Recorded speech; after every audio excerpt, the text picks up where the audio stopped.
Little water update. We got a bunch more rain.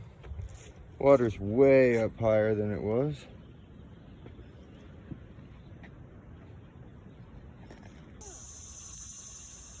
We were just playing in this 2 days ago. We were sitting right down there and it was about 3 feet deep.